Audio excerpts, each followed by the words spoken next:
Oh.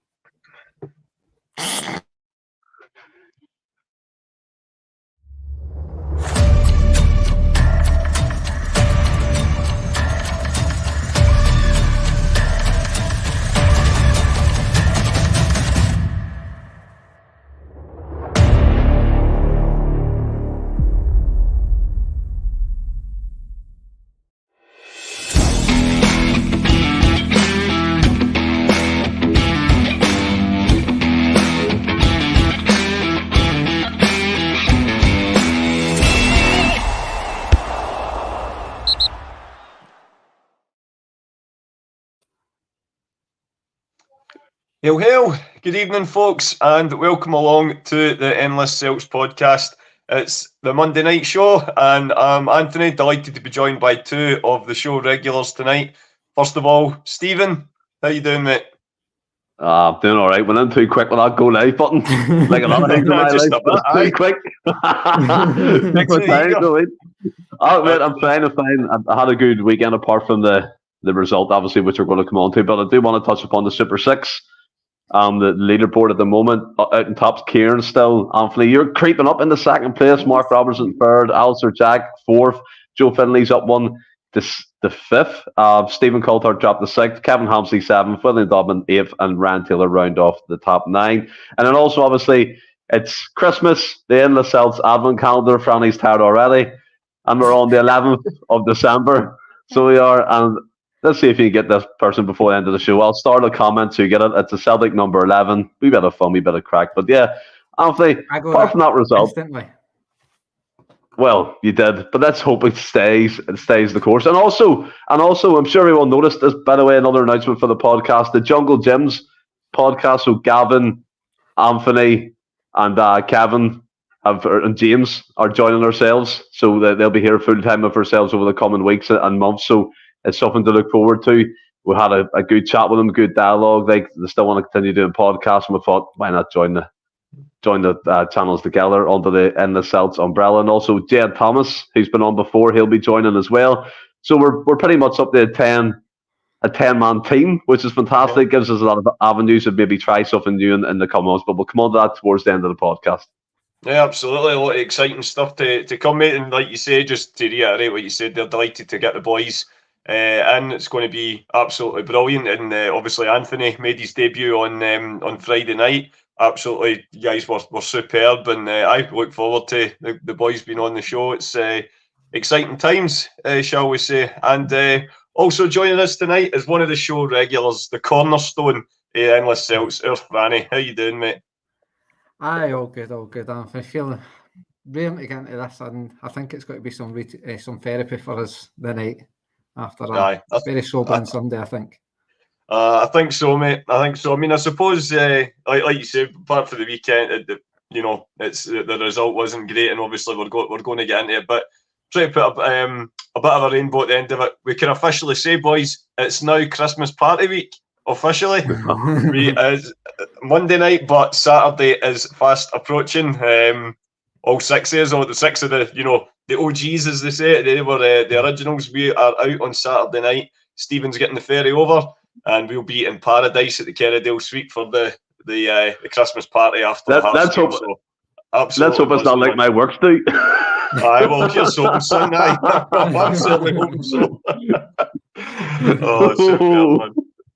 Although I think if we bring up today's the result yesterday, it might send you to Lally against Stephen. But that's why we have tonight to talk about the debacle of yesterday and try and see if we can get it out of our system. So I'm going to come to you first, Stephen. As I say, obviously we'll go into it more as the podcast goes on. But I suppose we had to do it last week when the result was more positive. But kind of just to try and sum up your feelings on the match in general, before we delve too deep into the disaster that yesterday was. Oh, mate, my feelings. I don't know, mate. It's one of these things. Obviously, watching the game first half, I actually played quite well in relative terms. I mean, I thought we created chances, but so did Kilmarnock. After the second half, we barely crossed the halfway line, which is totally unacceptable. And I don't want to delve into too much, but mate, my feelings are. It was anger yesterday. it's disappointment today. It's in between them emotions, mate. Do you know what I mean? There's no other ways you can dress this up anymore, or you can say there's an excuse, a plastic pitch, injuries. Doesn't matter no more. We should be beating these teams with the squad that we have. Every one of our starting 11 would get into that Kilmarnock team 10 times over. They would be happy and they would be privileged to have a player like ours. It'd be a luxury in their team. We've got 11 of them who didn't turn up, who showed a gutless performance. And Anthony, you were right in the group chat. It reminded me of that COVID season, that feeling of you're like, what is going on? There was no enthusiasm, no passion, no fight, no endeavour, especially in that second half. And even from the manager as well as post-match comments, I just thought it was a bit lacklustre. I don't know what's going on within the club at the moment, but for me, I've said it for weeks and weeks. You can look back in the podcast. I feel like it's disjointed from fans, the board, to the management team, from the management team to the pitch.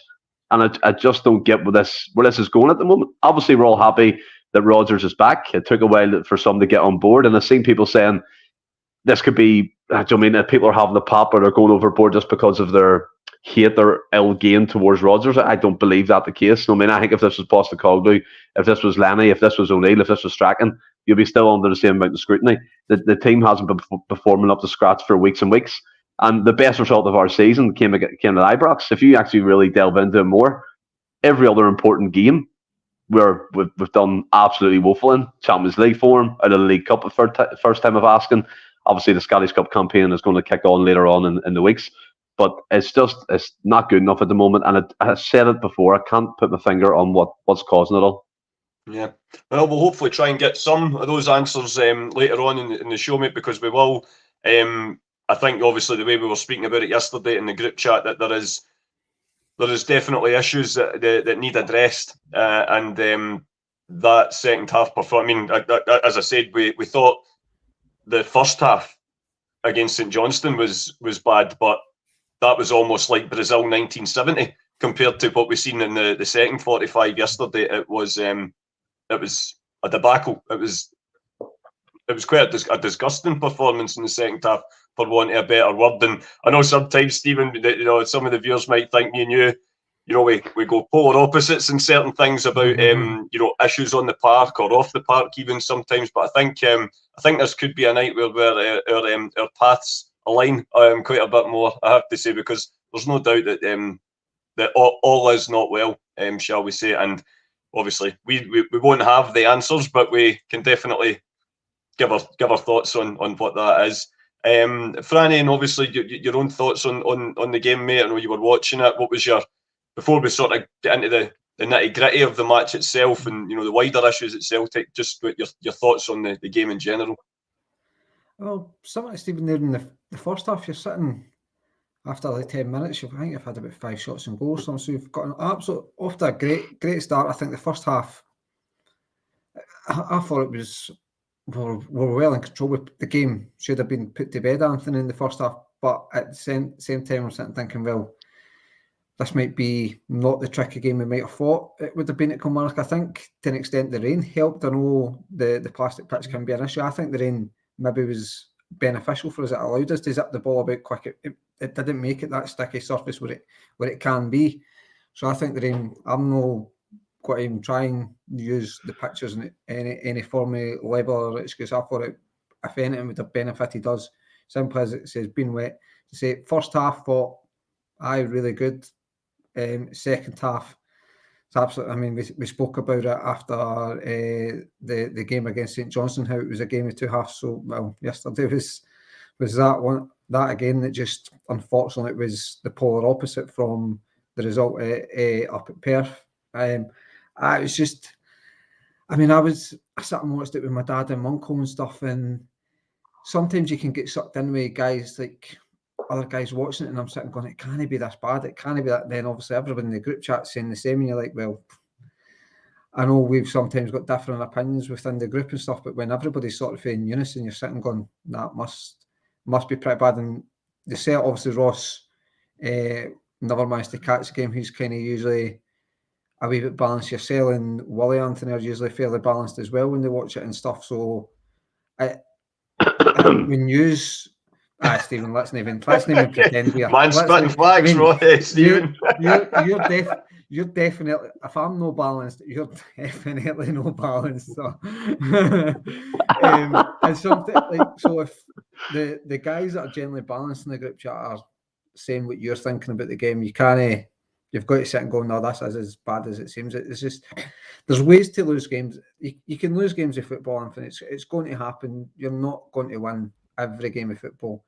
It's the manner you lose it. And the inevitable sort of 5-10 minutes, I thought, the second half, that didn't surprise me for Kilmarnock. They've got to come out and maybe have a go, but it was the fact that Celtic didn't seem to react to that, and that's what I thought was damning on the players. It was, like Stephen said, it was gutless. I just thought to get outrun, out-muscled, out-pressed, like Willie said it in a group chat a couple of times, how far they had us pinned back was absolutely unreal.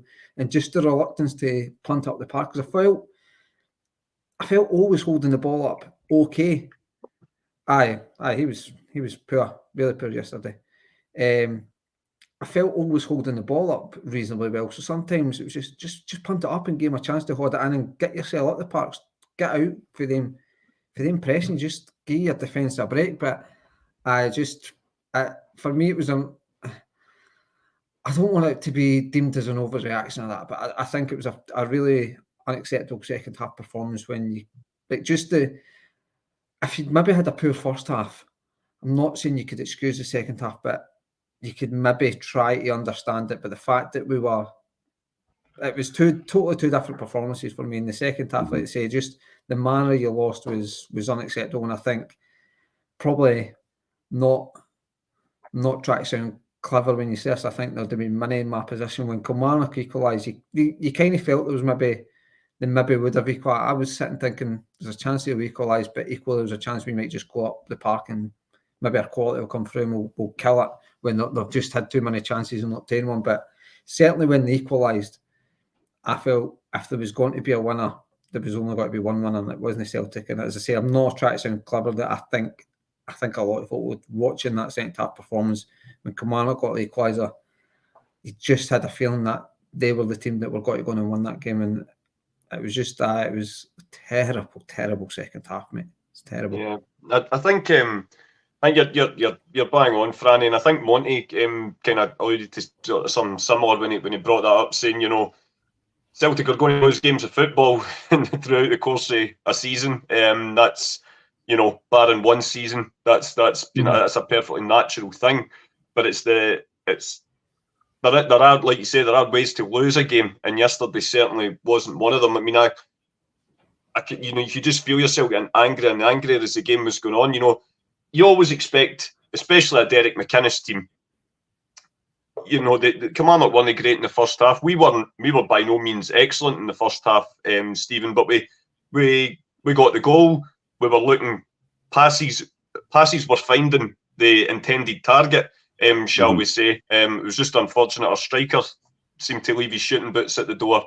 But this is, Chris Sutton summed it up in the commentary as well. And, you know, people say, oh, it's a cliche or this, that, or the other, but it's simply bang on because it's been happening too often recently. We are creating chances, but we're so wasteful in front of goal. The amount of positions we get ourselves into, and I don't, for what it's worth, I don't actually think this is just this season thing or it's just a Brendan thing. The amount of chances we used to waste under Ange as well used to infuriate me. And I appreciate this, you know, scoring goals is the hardest thing you can do in football. I totally get that. But there was times where I think we sometimes try and act a little bit too clever in front of goal. You know, we try and do the Arsenal invincible, try to, you know, pass it into the net like it's a work of art. And it's the same with the amount of, you know, some of the ways we take our penalties either. I think maybe just get the laces through it, get the net burst, and, you know, we can worry about everything after that. But I think Franny made a good point as well about the way the second half, you know, how it unfolded. Like you say, the home team, a Derek McInnes-led team, they weren't great in the first half. You expect them to come out and show a wee bit of fight, a wee bit of hunger. And the commentary team says, Celtic have weathered that storm, the first sort of 10, 15 minutes into the second half. I wouldn't actually necessarily say we did weather it. We didn't concede a goal in that time, but we weren't sort of, okay, we're under the cosh, but we're doing all the right things, and hopefully the game will just naturally change again. We were, for me, 6s and 7s, second to four, it was 4 or 5 corners in a row where Kilmarnock got to the ball first. They won the header, or they won the, they got there ahead of the Celtic player, and it always seemed to be going out for another corner, and it seemed to be that's the biggest thing. It seemed to be a case of when, not if, Kilmarnock would equalise, and when they eventually did, as Franny says, there was no response. There was no like, right, okay, they've scored. That should have been the jolt. That should have been the moment where we say, right, let's get your senior. You'll have to look to your senior players here as well to say, get the ball back and let's go again. There was 8 minutes of stoppage time yesterday, 10 if you include the injury. There was 8 minutes at Motherwell a couple of weeks ago after David Turnbull scored the penalty and Motherwell equalised in injury time. There was 8 minutes in that game. In that 18 minutes of football, we created one half chance against Motherwell, and that's been it. It's not like we're still throwing everything at it. It seemed to be they were almost happy to lose 2-1 yesterday. If there was going to be another goal in that game, it would have been a third for Kilmarnock for me rather than an equaliser for Celtic. I think for me, the second half, Kilmarnock frightened the Celtic players, if we're totally honest about it. I don't think the Celtic players could cope with the physicality, with the high pressure tactics, with the press, and it was quite ironic watching it on TV. Kilmarnock done to us what we done in the first 10 minutes of the game. They had 7 shots, 6 corners. The stat came up in Sky. It was quite similar. So when I was seeing Derek McInnes there at the end of the half, he was shouting and ball, and I knew he was going to rile up the team, and he was going to give them the team talk of his life. Obviously, he works part-time as a Rangers pundit, so he has to keep face. You know what I mean? He has to show what side he's on. But if we chalk back to the first half, yeah, we played well in parts, but they also hit the bar. They also created a fair amount of opportunities themselves. I mean, they could have scored maybe 1 or 2. I thought, I don't know what happened to him. He was so wasteful in front of goal. He should have had a confidence boost from the previous game, but again, it didn't seem to happen. It just feels like to me that, like, under Postecoglou, we knew what style we were playing regardless. One way or the highway, and we could see it in the players. They were direct, they were quick, they were passing forward. He was shouting all the time when we're coming back. Now it just seems we're laboured, we're slow, we're passive. We're maybe taking 1 or 2 extra touches in areas of the pitch. We need to get it out quickly, allowing Kilmarnock or whoever it may be back in the defending numbers, closing down spaces for ourselves effectively, but not taking advantage of that with quick play. And you also look at it too. We have no players that could have matched them in midfield or the forward area in physicality wise. I mean, they're defenders over 6 foot in the midfield. They've got powerhouses as well. They've got good runners, Armstrong and Kennedy, who have all played particularly well against us. And we just seem, I mean, it's the fundamentals. We were overrun. We were outworked.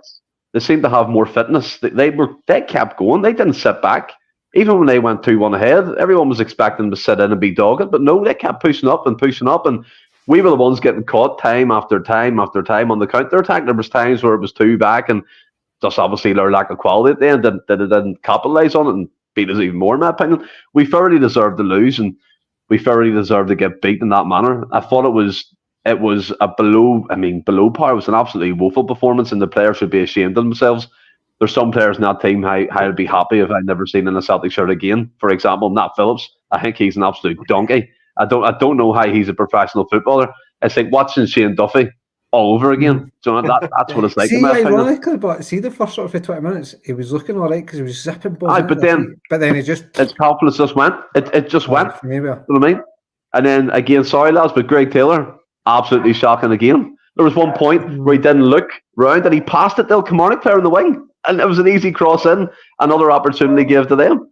So it's all these things collectively that, I mean, Rodgers is saying he wants quality. Is not the key term we're all saying. He's now publicly saying it. He's actually calling out players in post-match conferences now, which again can be a good or bad thing. But there's just something wrong. And a team like Kilmarnock, if you go into Aberdeen Pittodrie, if you go to Hearts of Tynecastle, they can do the exact same thing. Teams are finding ways now to play against us and frustrate us, and They know we don't like being pressed. They know we don't like being roughed up. I mean, Palma hid from the whole game. He may as well just sat on the bench. Oh, I do agree with you, Franny. He was physical in the first half, but then he fell off. Second half, Yang, come on, wasn't great. Johnson, I mean, need to say any more about this fella. do you know what I mean? Like, you could go through that whole team, and it's not just a one-off, Anthony, you're right. Motherwell, for example, St. Johnson, Rodgers had to step in and give a team talk at half-time. All these things are adding up, and we've created a title race. We've created this from our own downfall. Yeah. We've dropped 8 or 9 points within a month and a half. That is not good enough for any. Like, we should have been cruising ahead. We should have been taking this league by storm. Everyone was buzzing. Rodgers come back, but for me, it's went the opposite way. And I've seen wild posts saying that they want Rodgers out, and I'm not saying that. But what I am saying is something has to change, because this doesn't feel right to me. I'm like, watching our club. It's boring now. There's no excitement. I mean, we're not expecting anything out of the ordinary. We know it's possession-based football. It's slow. It's methodical. When it works, it's great. But it's only worked maybe 2 games out of the how many ever we played this season. And it's just not good enough. I don't know if it's the players that aren't quite grasping the formation and tactics that Rodgers wants to put out. But let's be fair here. In the second half, he had a chance to maybe change something. He didn't do it. Take off Taylor, who was having the shocking game. Go to a back three. Do you know what I mean? Take off Awada, put on Bernardo, go more attacking. None of these things happened. It was the same old whatever. Yang comes on for Johnson on the wing. Palma gets replaced. Kyogo comes on. There was just no inventive play or anything from our point of view. And we just went out without a whimper. And it just felt like the COVID season all over again. I hate the disconnect between the fans now and the team with this Green Brigade and the boys stuff. I hope that gets resolved really soon. Because in my opinion, the board has shot themselves in the foot. And the players, for me, are feeling the effects of that. And it's all mundane, and it's really just annoying me, man. And as I said to you, I don't know what it is, but for me, in my opinion, it's a collective of everything. From me, when Rodgers came in, I want to do well in European football. Nothing happened. I want to bring in physical players. Nothing happened. But now the lights are seem to coming on everyone's mind going, do you know what? This squad isn't good enough. When let's be fair here, everyone could see it wasn't good enough. We were screaming it from the rooftops. We were told to be quiet. Let's see what these players can bring. Apart from Palma, none of them have done anything. The recruitment needs called into account here. The management team need called into account. The players should be held accountable. It's not good enough, Anthony, in my opinion. Well, that's going to be that's the subject we're coming to, mate. So I'll come back to you for that, because you used the term cruising, but it's definitely something I'm wanting to, because I think what you say is right in terms of the fact that this isn't just one thing. It's not like fix that one thing and then everything will go together again. There does seem to be, you use the term disjointed. There does seem to be that pretty much across the board. Which will, as I say, that's obviously our next subject, and I'll obviously get your thoughts on that. You can go even deeper into what you built. But listen, it's your views, mate, and we can't ignore that. We can't ignore the very obvious disconnect that there is at the moment. We'll try and put our finger on necessarily what that is. But Franny, Stephen was saying that there about the way that there seemed to be a lack of creativity on the park yesterday, especially second half. But for me, as Brendan said himself in his post-match interview, he says the second half they just didn't turn up. It's like they didn't want to be there. They didn't want to be playing football, representing Celtic, and we appreciate it's December and it's a rain-soaked Kilmarnock. It's not exactly Gran Canaria, 35 degrees, but this is watching that yesterday. It wasn't a case of the game's ran away for us, or that there's been a turning point in the game. There wasn't even it wasn't as if there'd been like a contentious VAR issue halfway through the second half that turned the game on its head. There was no big injury. There was no red card. There wasn't one of the sort of flashpoints in the game that can turn a match on its head. It was just, seemed to me, one team wanted to be there, the other team didn't. And shockingly for me, the team that didn't want to be there were playing in green and white. Totally. It's hard to defend the type of performance, Anthony, that you've seen in that second half, in the sense that like you say, you can't really see what sort of bring that on, because fair enough, McInnes has probably had a good role. He's maybe looking at the home team saying, well, I'm not happy with this performance and stuff. But equally he's probably sitting in the back of his mind going, we've got away with that first half because they had plenty of chances. I think he deserved his chance, but I've said that before. I think tries to score an absolute worldie every time he's got a chance. Nothing seems to just be side foot roll. And you've seen the two chances he had, tried to put them in the top corner. And like that wasn't needed, mate. Just a lot of goal to aim at. You just had to side foot it. Oh well, there we go. Good lad. Get better soon, big man. Take care, Paul. But so he's probably went in there thinking, well, I've got away with one, but I can really get on my players.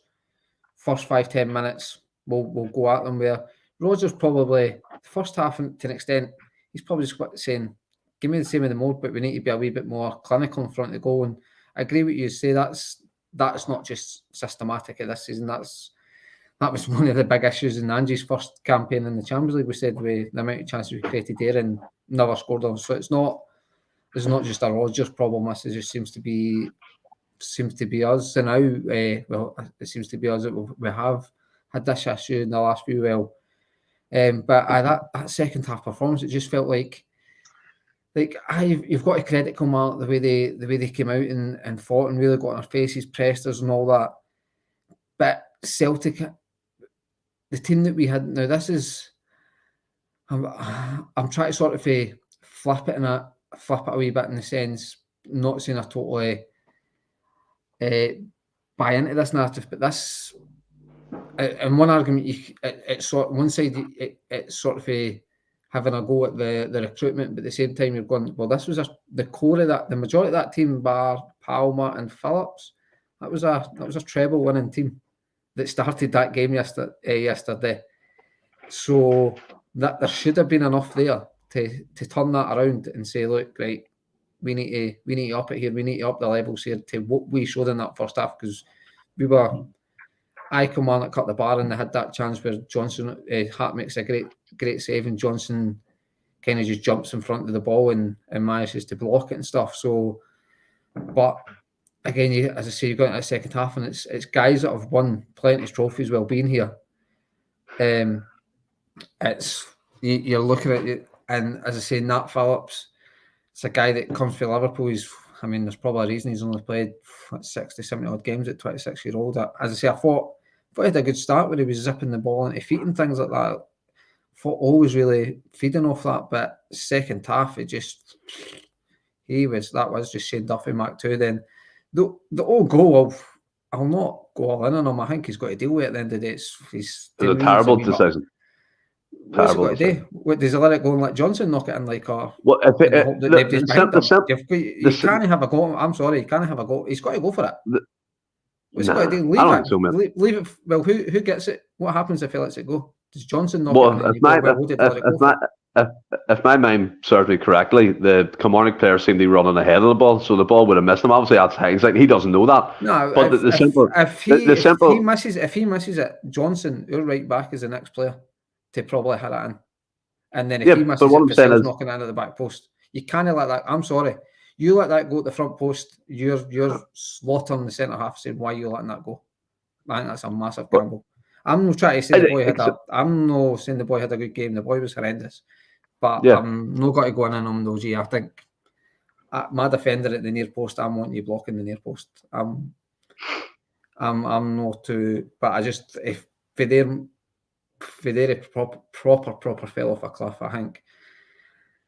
You could argue we didn't help the defence a wee bit by constantly passing it around. As I say, didn't punt it up and just try and get up the park. But we just nobody was in there, and maybe we're just, as I say, I don't want it to sound like an overreaction. Maybe we hold Rodgers in such high regard, knowing what he could do, and maybe he's getting held to sort of higher standards. I mean, a wee bit of this, it's reminiscent. It's got, for me, similarities to Postecoglou's first season in the sense that we're all sitting saying we need to get to January. We need to get to January. How the injuries in key players and key positions, obviously it was Kyle and Giacomakis that time round. It's the wingers now and stuff. So it's got similarities in that about needing to get to January. So for me, it's about grinding at results now. Obviously, we didn't do that yesterday. I'm not wanting to get too overcritical. Yes, there's been poor performances in the past, and you could argue that result was coming. But also, as I say, there is to try and bring some balance to it. We have got key players missing in key positions. Would there have made a difference in what? So, right, no, we have though. Franny, right, come on, man. Come on, man. No, I'm not saying yesterday was acceptable, Stephen, but I know. Potentially would have made a difference. Abada would potentially make a difference. So these are players that would have been called upon before we go to your Micah Johnsons, your James Forrests, your Yangs. So there's players there that would have potentially you called upon before you go to. Man, I think Rodgers, even just looking at him, looked like he was reluctantly wanting to go to the bench. It's true, and that's what I mean. He is inherited a treble win team. So in one sense, you could go, well, that's a treble winning team. Then what is happening there to that? But Willie's won for, and Anthony, you'll know yourself, following Man United. Alex Ferguson was good for freshening up teams, and maybe that's what we just didn't do enough. Because you look at it, it's only really Palmer that's making an impact this season. Have we, maybe no fresh? I mean, we might get it, but have we just not freshened that team up enough? Yeah. 9 players is a lot. That 9 players is a lot. But I mean, in the sense that Stephen, that who's all making an impact, but. I agree. I agree with that. So but before we go on to recruitment, so we maybe no freshening up. Have we not really freshened it up enough in the starting 11? I 100% agree with you in that aspect. I think me and you've talked about a lot during the transfer window, getting players in here, first team ready. But before we go on to recruitment, I do want to touch upon the goals themselves. I mean, Alistair Jack gets what I mean in a sense where Nat Phillips went with a totally wrong foot. He should have went with the first leg, but he has to go for it, in my opinion. He has to go. Yeah, that's fair. And then if you look at the second goal, what annoyed me about that second goal is Matty Kennedy made the run. McGregor was tracking him. McGregor stops at the edge of the... Did you see that? At the edge of the box? So many followed up. Do you know what I mean? But he was tracking him, and then he stopped, and then he played it through and popped it through Joe Hart's legs. Skills as well, doesn't he? Skill doesn't engage him. I don't know if it was a boy Armstrong. He doesn't engage the Kilmarnock boy. I mean, folk will maybe point at Greg Taylor being massive. He was miles away. He was miles away. Didn't have a great game. But if you look 2 minutes before it, Greg Taylor is up the other end of the park trying to create something. He's got to get caught out. It was one of them. If Kilmarnock broke away, he was got to get caught out. For me, there was quite a few faults before I'm jumping at Greg Taylor at that goal. And the person I think is Cal McGregor. McGregor was a fault for me at that goal. Scales and McGregor, mate, for me. I think Scales should have gauged the boy. What annoyed me about it, Stephen, was the fact that, and like you say, I think it's one of the ones he's got so much credit in the bank that sometimes we're reluctant to be too critical of Callum. And obviously, he grabbed the game by the scruff of the neck last week and totally turned on its head. That's the type of talent that Calmac has. But I have to say, just with the camera work, he was the first person I was sort of roaring at the telly at, because you see him actually, he's like you say, he's tracking the run, but then he actually turns and I can't remember the bit. Is it Armstrong? He's completely in his line of vision. And a guy of his ability must be completely aware of, well, he's going to be making the run in behind. Where Franny, I think I agree with as well, is that none of the two centre halves pick up on that. But even if they're not picking up on that, they shouldn't need to be told to do it. But at least if McGregor's deciding that he's stopping there, he surely has to tell one of them to get in position to stop it. And that's what really irked me about the second goal. And I have to say, I mean, not that you need any more ammunition, Stephen, but for me, and I accept that the goal was the Kilmarnock player took it really well. It was a little kind of dink of a finish, and you have to give credit where it's due there to Kilmarnock. But for me, your goalkeeper's got to be stronger there. He is 100%. Yeah, 100%. For me, it was a half-hearted, right at Adam out, and the minute there wasn't any sort of But he didn't command his area well enough for me in that moment. I'll be honest, I also accept that it's a great ball in for the equaliser as well. And I know I get both your points with regards to how Nat Phillips did or didn't defend with it. But see, when you actually watch the reverse angle from the sideline, yes, it's putting yourself at risk. Yes, you might take a wee bump or a knock. For me, the ball is in close enough proximity that Hart, I think, could have got down to it and smothered it. And I think a confident goalkeeper that commands his area, commands his 6-yard box better than what Hart does. I don't know if that ball gets across. As I say, these deflections happen.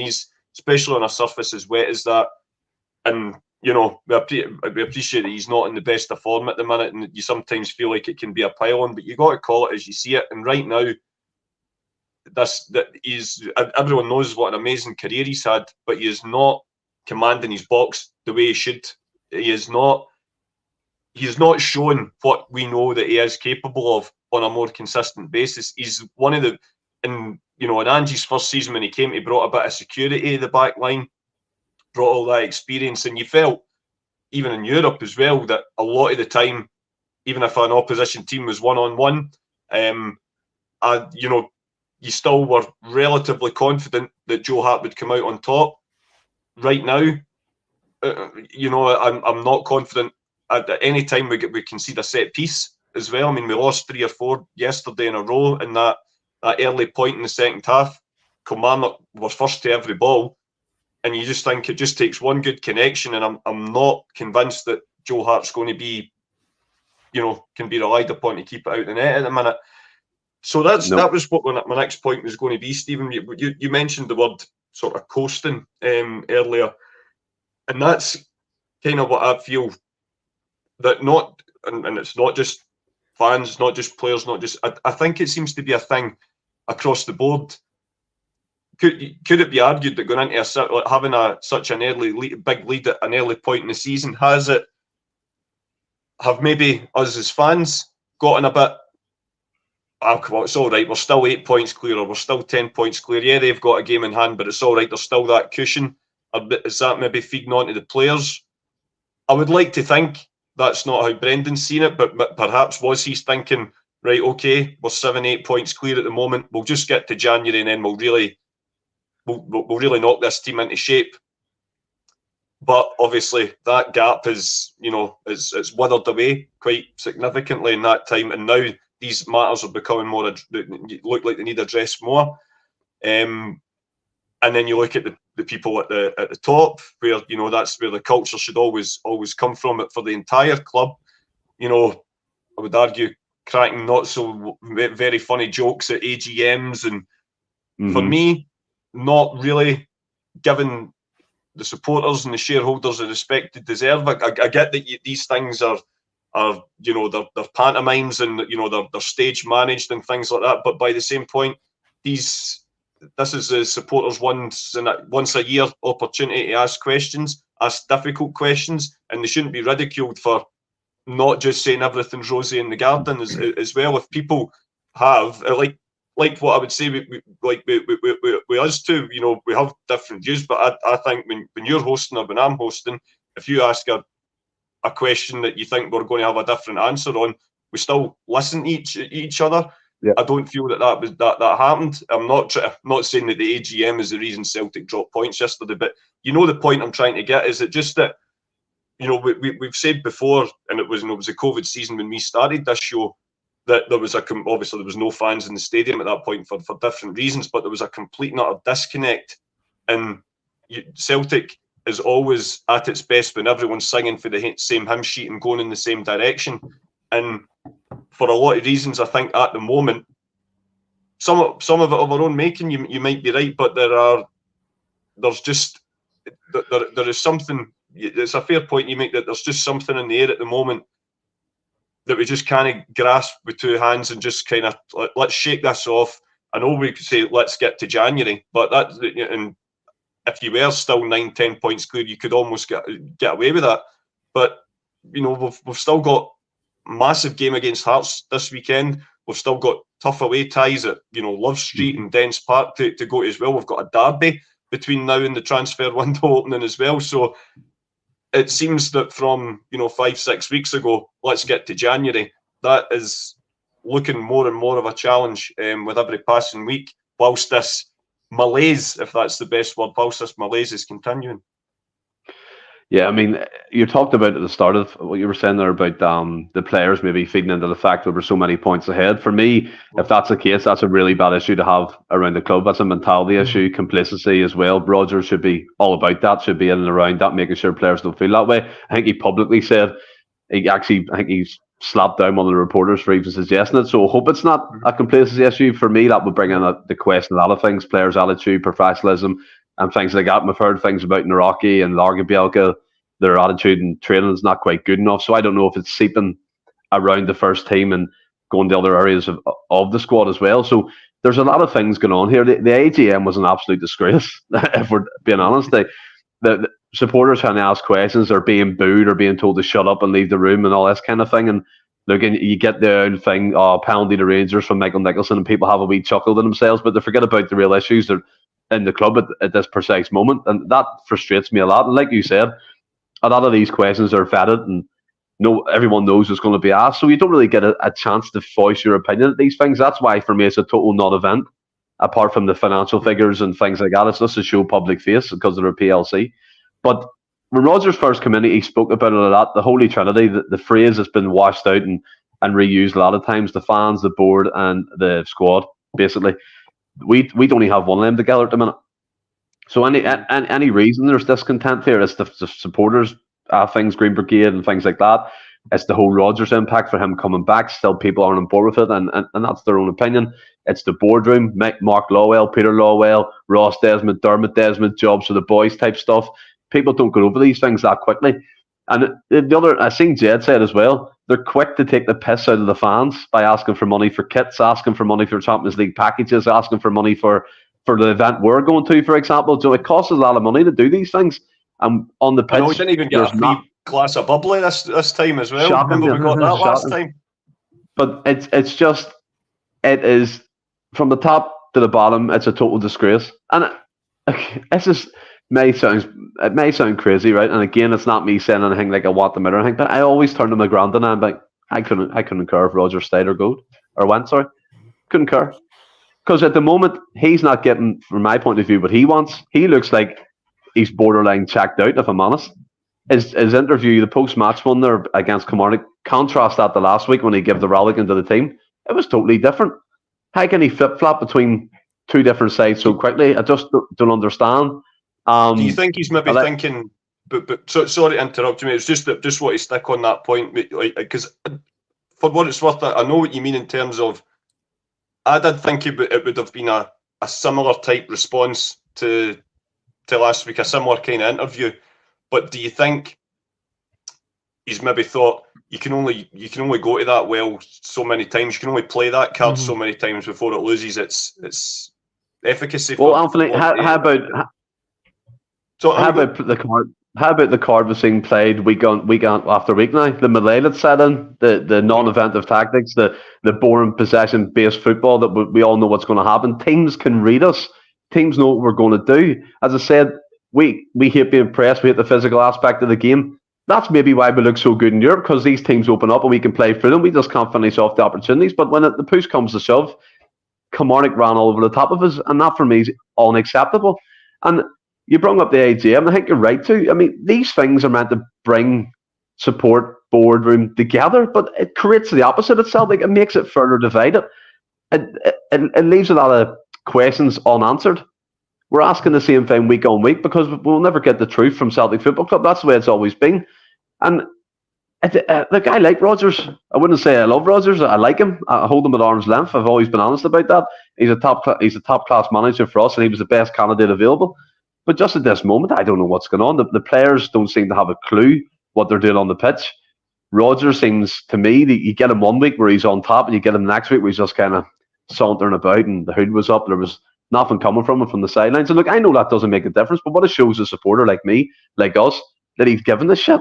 That he wants to, he's shouting at the team, he wants them to press up, he wants them to do this, and do you know what I mean? But That's not happening. And it's Cal McGregor, for example, in the COVID season, we didn't know what we were doing. It feels like it's that again. Do you know what I mean? And he came into a treble winning team, and Franny, you're 100% right to say it. I totally agree. Most of that squad was a part of that winning machine. That machine is totally dismantled now. It's totally disjointed. Who's to blame for that? Is it the management team? Is it the change of tactics that he wanted to implement so quick? Is that to blame? Because we can't look at the board and not look at Rodgers. Do you know what I mean? Obviously, they give him awful players, but Rodgers is in control of these players, and he can't put his nose up. He agreed to bring them in, apparently. He had the final say. So for me, 50% of the blame's on him for that one. He should have grew a pair of balls if he knew we weren't going to be good enough and said, no, I don't want that guy. But effectively, we're sitting here, like you said, Franny, with Yang, Palma, who's still, he's made in numbers ways, he's made a great impact. But other than that, for me, he's non-existent. And all the other players like Lagerbielke and the Rocky, they've not made an impact in the first team. And you spend the guts of nearly 20 million quid. And what do you see in return? Absolutely nothing. So I just don't understand. And it's not a malaise, Anthony. It's a rut I think we're in. Yeah, we're going to get the victories and stuff like that. But these performances were limping over the line. We're limping. And let's not beat around the bush. If we seen this on the other side, and quite frankly we do sometimes, but we'll be going, they're not good. They're going to slip up one week. They're going to lose one week. We've done that. We've crippled first. Do you know what I mean? We've went down first. We've dropped points. We've created a title race. We give them confidence. New manager bounce. It's going to continue now. That effect in their mentality is going to be great. Do you know what I mean? So it's a total shambles from start to finish at the club at the minute. And again, I feel like I'm on a rant and say the same things week in, week out, and kind of a wee bit of people taking the piss and that. But it's how I feel. I'm totally disgusted with it all. And as I said, it's boring watching us at the minute. And I just don't understand it. It's like you get 10 minutes of brilliance and 80 minutes of shite.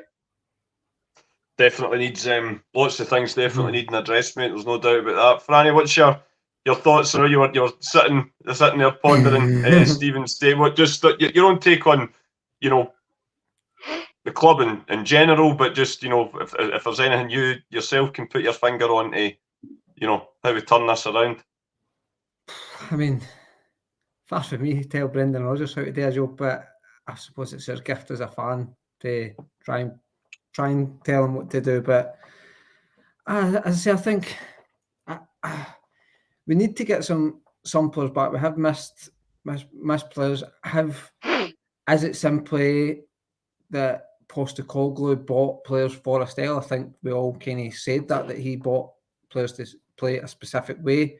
Rodgers is maybe he tries to play a more possession type based football, as the players just struggling to change that sort of a mentality. Maybe they enjoyed the free flowing attacking football under Ange, sort of I think it's a wee bit of disrespectful how to say it, but the gung ho attitude. It sounds like it's just attack without really any care about defence. Where you look at Postecoglou's record defensively, it was the guy came what he was doing in defence. He had a brandy football. It was rogue, if you like. It was different for what we're used to, or what the trendy folk would sort of say how it is. Like a Rodgers way, where it is a lot is possession based, but Rodgers plays some good football. He'd done it first time round with us.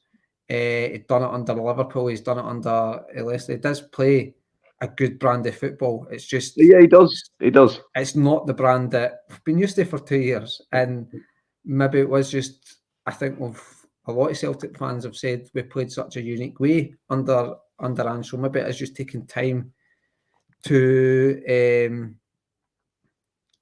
I know we have had tons of possession.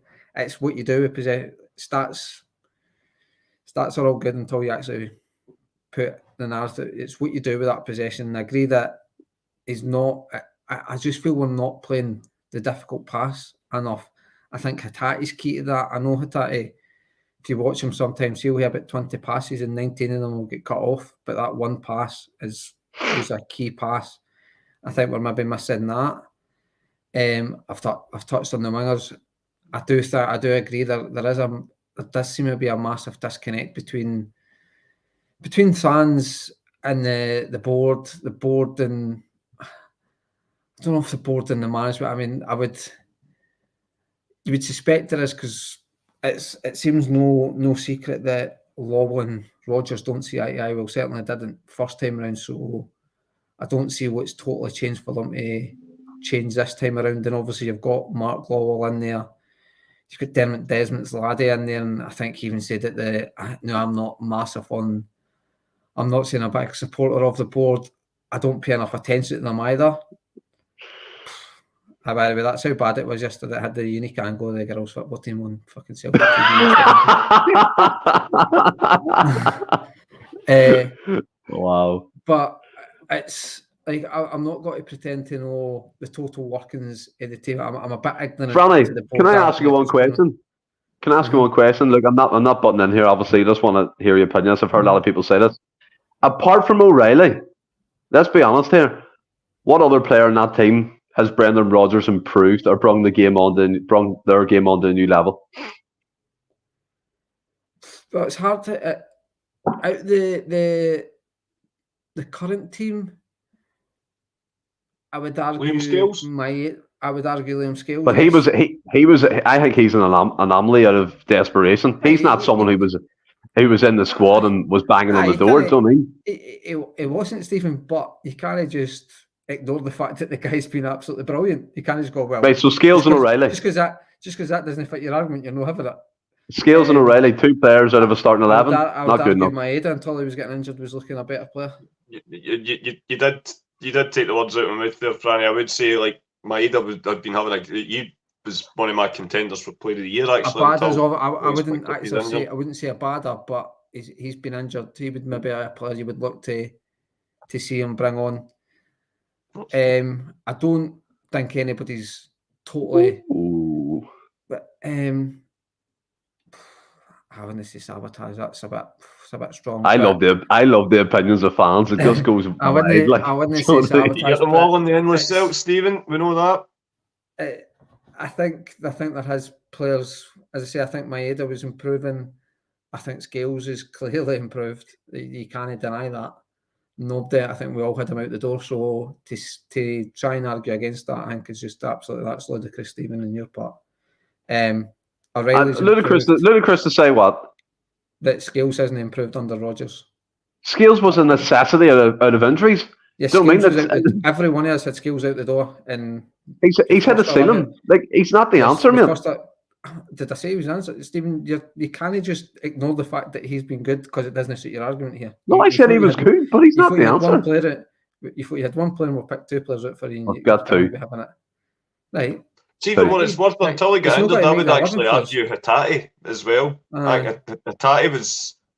I mean, don't get me wrong, he was fantastic under Ange as well, but I would. Hatate was, and you have to. When he came back from that last injury, he was the difference between, because we didn't start the season too great either. But that period through the autumn when Hatate and McGregor, O'Reilly in the middle of the park, 3 terrific players, and O'Reilly's having a fantastic season. But Hatate for me is still, I think we're seeing it now. His absence is telling. He's got so much quality, and it just brings a complete. He can make that second third of the pitch so many different options with his range of passing. But yeah, you say as he brought him on because obviously he was great under Ange as well. But yeah, there's definitely. I know what you mean, guys. There is injuries and all that, but I think that what probably frustrates us all the most from the game is regardless. It doesn't matter who's out on that pitch. Doesn't matter if we've got a bit of an injury crisis or not. It was a lack of desire for those that were getting a check, because this is the thing. These guys will be calling out in training for opportunities a lot. You would like to imagine, your Mikey Johnsons of the world, or your Yangs, and as well. And of course he did well on Tuesday night or Wednesday night against Hibs. Can't take that away from him. But it's these away games as well where you've got to stand up and be counted, and the chance you can't miss a chance like that for Celtic. That when the ball was pinged across the box and he slipped on his backside. You just can't do that at this level. They chances have got to be they've got to be put away without even thinking about it. But yeah, as I say, there's there's a way to go, boys, and hopefully, 2 home games this week. Franny, I'm going to come back to you first because I know Stephen will be desperate to get in and mention it, because it is another famous night under the lights approaching on Wednesday night. It's Feyenoord. We wrap up our Champions League campaign on Wednesday night. It goes without saying, and I'm sure we will dissect it more in the half-season report. But that's 1 trophy there, Tam. That's about as many as you've won in the last 12 years. But there you go. Always welcome, mate. Well, great to have you on. Spread the word, and you're always welcome to come back on the second as well. That's it. We need anyone we can get. Absolutely. But yeah, it obviously goes without saying it's been a disappointing campaign. I think there's been times, especially in the home games, where we've not got what we deserved for the game, and I'm hopeful that we can at least shake that monkey off our back tomorrow. Wednesday night.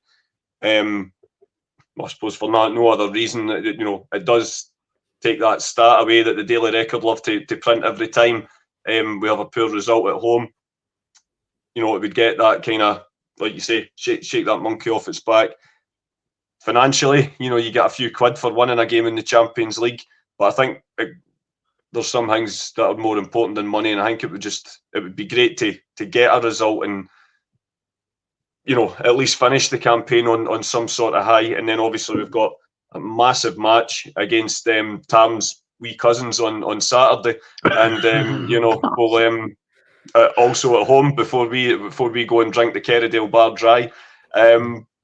What's your thoughts on it, Franny? Are you going to be watching it Wednesday night, or are you going along, or just kind of how do you hope the game will pan out? Funny enough, I'm actually heading into Winchester on Wednesday, Anthony. So it'll depend on hotel Wi-Fi if you know what we're talking about there, if I'll get to see the game or not. I'll be taking some of the Amazon thing. I might find some of the Amazon thing in a service station or something, and try and catch it in a hotel in Winchester. But I'm looking forward to it, Anthony, because like you say, it would not surprise me one bit if we go and get a result. I mean, I know, like you say, we didn't play great second Is that half on Sunday.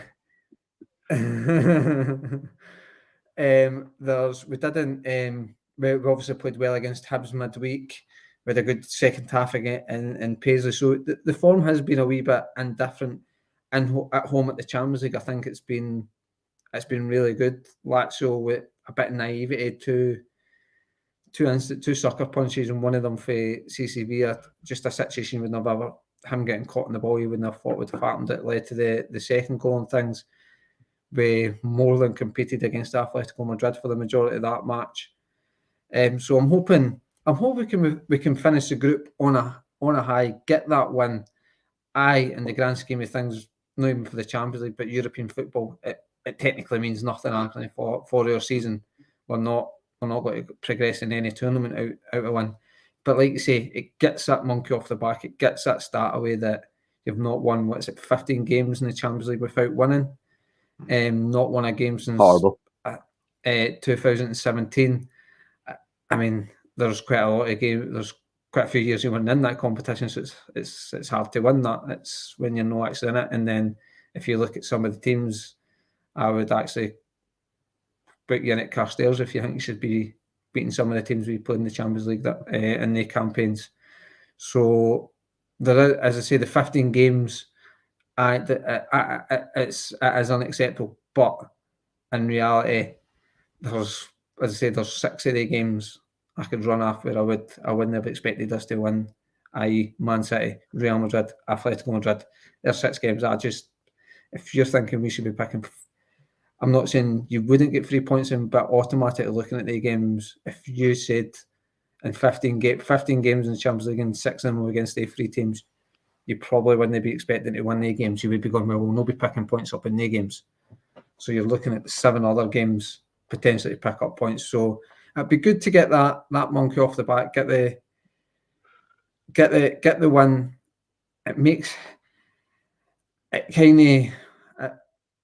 the group look slightly better in the sense that you've got a win on the board, you've got 4 points, you're not sitting there with 1 point that you've inevitably got after, was it game week 2 as well that you got it was game week 3, sorry. So it still just feels a wee while ago. So it good to finish on a high, and like you say, a win off the back of such a performance on Sunday will be good for the team going into some tricky games coming up, which I probably coming on trickier again, just simply because our form does seem to be a wee bit indifferent at times. If we do go slow, we do struggle to get going again. So I'm looking forward to the game. I'm hopeful for a win, obviously. I think it honestly won't surprise me if we go out and win 2-3-1 or something like that. If we do get a result, get a positive result, it honestly wouldn't surprise me one bit. I know, and it'll cheer this man below me just so he can then change his narrative to find out why to go, oh, it's only 1-1 in Europe. It's still not acceptable. Nobody's saying it's not acceptable. No, nobody's saying that, Stephen, but it's almost like you're desperate for every time for us to compete in Europe. No. I think if you look at this podcast and you look back, hold on a second. If you look back at this podcast, all I wanted was the best for us in Europe. Never in my life have I ever in the European game wanted us to be beat. Never. Afraid because people seem to accept it, and they accept it on a daily basis of soup taking and be like, it's okay. It's okay. It's not good enough. If I lined up the 6, Man City, Atletico Madrid, and what was the other team? You're picking 6 games there, mate. Yes, 6 for 15, Stephen. So if you could line out the 15 teams that we played in these 6 games, I would wipe them away and say I didn't expect to beat their teams. Right, and what about the other games? You're really looking at 7 games. I'm trying to think of the fucking other teams. Shakhtar Donetsk, you probably should beat them. Lazio, I would argue you could beat them. So Feyenoord, we might beat them tomorrow, Wednesday. What about to find out? I'm trying to remember all them, Stephen. I can't actually remember. What would your lineup and score predictions be before Stephen takes the mic? I think the lineup. Well, Hart. I kind of agree. I mean, myself and you, Anthony, along with the rest of the majority of the boys, are big fans of Hart. It's getting harder. It's getting a wee bit harder to defend the guy. But I think he's simply got to start. I don't see a logical argument for it. I don't think that Seagrist even in the team. Don't even know if he's registered. And God, I wouldn't put Bain on. Not a chance. Alaja Johnston starts at right back for me. I pray to God that CCV's back because obviously Nabrovsky isn't available. Lagerbielke would be a big call to bring him in, but I think Scales picks his cell. Taylor will be in because, again, I'm not saying I've ever been Taylor's biggest fan, but I don't think you can ignore his form, certainly under Ange. But again, I think he has struggled this season in times. But he's Stephen's guy that was got to come good. Bernabei isn't in the squad, so he can't take his place. Midfield, I mean, it's got to be Bernardo, isn't it? He gets rolled out for the Champions League. Yeah. I would stick with Awata because I know he never had a great game Sunday, but I would stick with him. But it's got to be Bernardo. It's got to be Bernardo, O'Reilly, and McGregor. But I would go Awata, O'Reilly, and McGregor in the midfield. Kyle will probably come back in up top. Yang, I don't think he'll start because he looked like he picked up an injury late on. Palmer, he'll start because there's nobody else to play. And I think he'll put Forrest out on the right. So yeah, and that'll be our front three. And I'm going 2-1 to Celtic, mate. I'm going 2-1. That's actually the same team I've picked. Franny, just for that, I would have. I think it's safe to say Kyogo will return to start up front. I've also took 2-1 Celtic in my Super 6 as well, so that's what I'm going for. And what about yourself, Stephen? I know you're eagerly want to jump in, so this will be a disappointing campaign, goes without saying, but fingers crossed we can get at least a 1-1 on the board and a couple of bob in the kitty for January, if nothing else. What's your thoughts on how the game will pan out in your lineup and score prediction as well? Before I get on to that, we have a lot more people in than from the start there, so I want to remind people of the Endless Celts Advent calendar. We are on the 11th of December. Can you guess who this is? A Celtic number 11. If you can, I'll start your comments and bring it up at the end of the show. Just a wee bit of fun. Franny got it before we come on there straight away, so it must be quite easy. I don't know, but I mean, in regards to the European games, Brazilian, mate. In regards to the European games, I've just kind of give up in this campaign. I give up probably match day 3-4. So I mean, would it be great to beat Feyenoord? Yeah, 110%. It would be great to beat them, but I just don't see no inkling or no kind of sign that we will beat them. Especially we talked about Anthony and Franny there the whole podcast. We haven't been great the last couple of weeks. What makes us so confident we're going to go into this European arena and do Feyenoord and maybe beat them 2 or 3-1? I just don't see it happening. Look, I don't want us to get beat. Obviously not, Franny. What you said previously, I have to say it again. Never afraid from Celtic being beat at all in Europe or domestic competitions. Super Six in? I don't do the Super Six. I always forget, so there's no point. But I mean, look, I know Arnie's. And we caught you doing that before, remember? But we know we know Arne Slat. He came out and said that Feyenoord definitely want to win the game. Obviously they've got the guaranteed Europa League, I believe they're getting into. And obviously Lazio and Real Madrid are getting into the Champions League last 16. But look, you said a famous night on the lights, mate, and I have to totally disagree with you. It hasn't been a famous night there for years. I know it was tongue in cheek, Stephen. I know it was tongue in cheek because you know how I knew it was in cheek. I seen your eyes just look at me the whole time. So I think that's how I knew it was in cheek. But I love us to end the campaign with 4 points. If we end up with 2 like last season, then it's kind of status quo, isn't it? Where we left off, so to speak. But Europe's just not really doing it for Celtic at the moment, and it frightens me getting into this next year with guaranteed 8 games in this new format, depending obviously if we win the league title and buck up our ideas, because it is a title race now. No one can hide from that.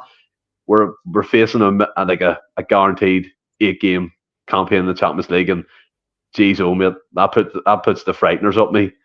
Because you don't know what you're getting in this new format. You don't know what way it works. Obviously, it's like a closed Super League type thing. But look, my lineup prediction, I'll go Joe Hart. I'll go Tony Ralston right back. I'll go Carter Vickers, Naraki, Scales at left back. I'll go Awada. Oh shit, you're right. Larga be out there then. I'll put him in. And Scales at left back. I'll put Awada centre defensive midfield. I'll go O'Reilly, Cal McGregor up top. I'll go Forrest left, Palma for the middle, Kyogo. The score prediction for myself, 2 each. Fair enough, mate. Fair enough. Sounds like it'll be a high scoring match. And well, that really kind of rounds off proceedings for me anyway for tonight, boys. I hope you have enjoyed being on. Certainly enjoyed sharing the airwaves with you, despite it, not the best of circumstances with the result yesterday. But Stephen, just before we head off tonight, I'll leave it back to you. Because for doing the advent calendar and just a wee bit more announcements on what we're doing with the new guys coming in for Jungle Gyms. And just thanks again to everybody for listening in tonight. We hope you've enjoyed it, especially the new people that have joined. You're more than welcome. We're on Mondays and Friday nights at the moment, so if you like what you're hearing, feel free to hit the like and subscribe button as well. But I'll hand you over to the main host, the Endless Celts, for the night, Stephen. Cheers. As you said, there are a couple of changes in the podcast at the start of it. Well, you might have seen during the day on Twitter and Instagram and TikTok, things like that. The Jungle Gyms guys have joined us. They'll be joining our podcast full time. So James, Gavin, and Anthony. I said Kevin at the start of the podcast because you want to know, I'll be totally honest. I had a total brain fart and forgot names. And Kevin's the guy who works with me, and it just brought the name back again, who it was. So it's James, boss, Gavin, Anthony. Oh wow! Tell you what, no. So it's James, Anthony, and Gavin from the Jungle Gyms podcast will be joining us full time.